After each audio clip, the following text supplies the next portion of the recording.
I've just finished my university, and I've had an amazing job lined up for me, something that I've been working for the last 5 years.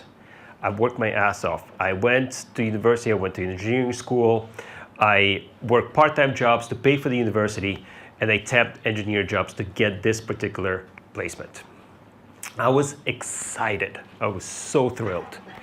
You gotta understand, this is super, super important for me because I come from an immigrant family. Went through 2 different immigrations.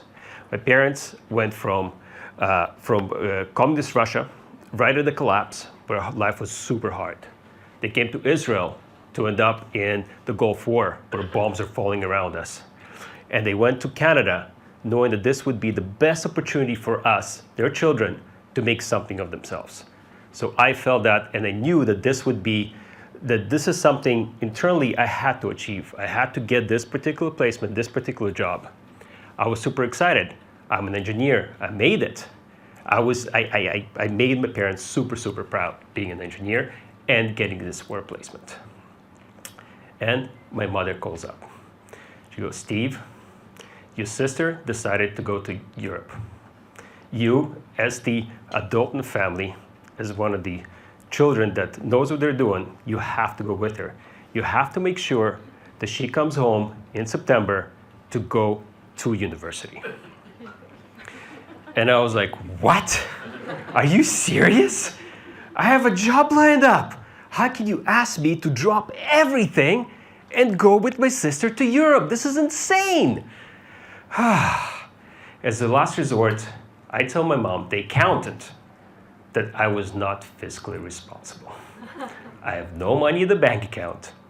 I cannot survive 2 months in Europe. Barely alone, I can survive a week. Mom goes, it's okay. I expected more of you, but I will buy your ticket to Europe. I will pay for 2 weeks in a hostel. And I'm like, 2 weeks? Are you serious? You asking me to drop my engineering job, the job that will give me a paycheck every month, for 2 weeks? Jesus, you're putting me in a very, very stressful situation. On top of that, taking care of my sister. Great. Well, I tell my mom, okay, I'll do the best I can. Knowing that the worst part is yet to come, I have to go to my boss and tell him that I'm quitting. So I get to my boss's office. I'm extremely nervous. My heart's in my stomach. I get him his favorite coffee with a shaking hand. They put it on the table. And he sees that something is wrong. He goes, Steve, what's going on? And I'm like, man, my mom just called me. I got to go to Europe. Got to take care of my sister. I can't get out of it. I really want to work here. And he goes, Steve, I've been young. Don't worry about it. It's fine. You come back in September. Job's going to be fine. You're going to be okay. Go have fun. Be back here in September. You'll be all right. I was like, whew, that's a big weight off my shoulders. Thank goodness. So now I got to go to Europe, take care of my sister. Now, something you got to know about my sister. She's one of those people that takes a whole month to do a birthday party. Yeah, just because she has thousands of friends and she has to make a birthday party with every single group that lasts a month. On top of that, her choice of friends is fairly questionable, all right? I remember this one time where she had a great group of friends set up, which ended up with our house had broken eggs in the front door and toilet paper everywhere. So this is the person I have to bring back home. Great. All right, so we go to Europe. Now, I'm being the responsible adult. I try to find an engineering job and they get a temp job. Great, got a little paycheck coming up. Awesome, amazing. And 2 weeks go by extremely fast. I know that we have to renew our rent. We have to pay for the hostel. I mean, you know. I know that we have no money in the bank account. Really. Like, I'm thinking, what the hell we're gonna do for a meal tomorrow? And I tell my sister, hey, listen, I can't do this. You have to go to the clerk, because if I go there, she will know that we have no money. She'll kick us out. We'll be on the curb. We'll be begging on the street. So my sister, the bubbly little thing, goes up. She's like, hey, how's it going? Everything's great. Love your hostel. Yeah, we would love to stay a little longer. Do you have our beds available? The host goes, yeah, goes, yeah, no problem. You want the same room? Great. Yeah, we got room. And can we charge the same credit card? My sister goes, oh yeah, definitely charge the same credit card. Amazing.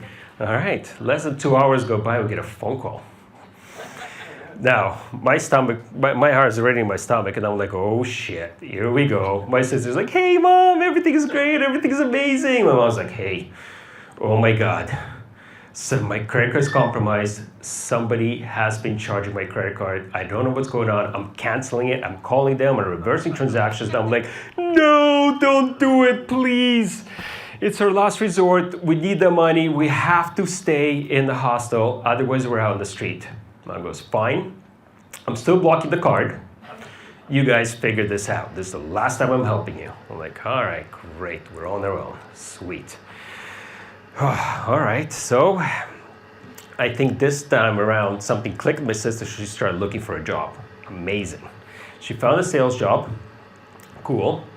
I'm working my engineering job, and she starts going, hey, Steve, you really have to come with me. You have to do this sales job with me. You're going to be amazing at it.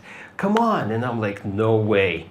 I can't do sales. You know, I've been working my ass off to be an engineer. My parents expect me to be an engineer. I cannot do sales. Sales is super flaky. What do you mean?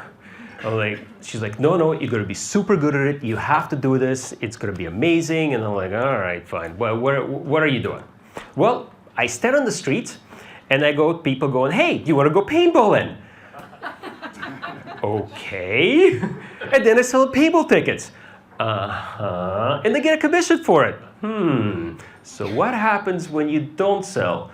Well, you know, I sell.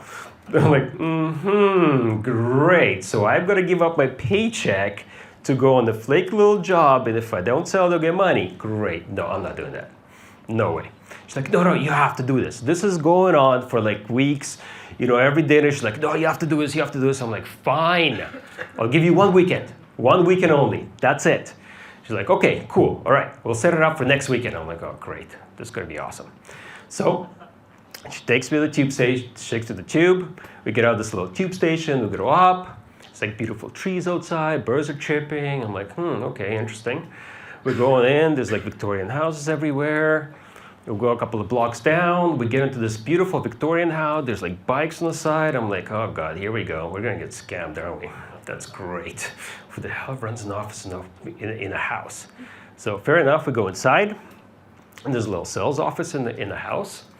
There's some people, and they're like, oh, hey, Luba, hey, Steve, oh my God, we heard so much about you. You're going to be amazing. You're the best salesman in the world. I'm like, oh, shit. Here we go. So the big boss takes me apart, goes, okay, I will train you. Yeah, you'll be under my wing. Amazing. I'm like, oh, great. So we run through like some sales pitches, how you do, how you sell, this and that. We go out in the street, and we get in front of this busy train station. They put up a table, put a camo over it. There's a paintball gun. And I'm like, oh, okay, well, that looks legit. All right, great. And we start going, hey, you want to go paintballing? Hey, you want to go paintballing? Hey, do you want to go paintballing? All right, and you start selling paintball tickets. In that weekend, I made more money than I did in a month doing engineering. So,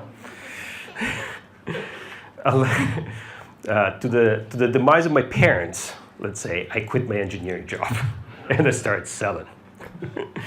So the months go by very, very quickly. We're having lots of fun. I'm selling. Great. And it comes to where we have to pretty much leave Europe. And I'm lying in bed. I know that we have to get on a plane tomorrow. And I'm fairly excited. You know, I can't sleep. I'm nervous. I'm excited. You know, I'm excited to go back to my engineering job, back to fulfilling what I started to do.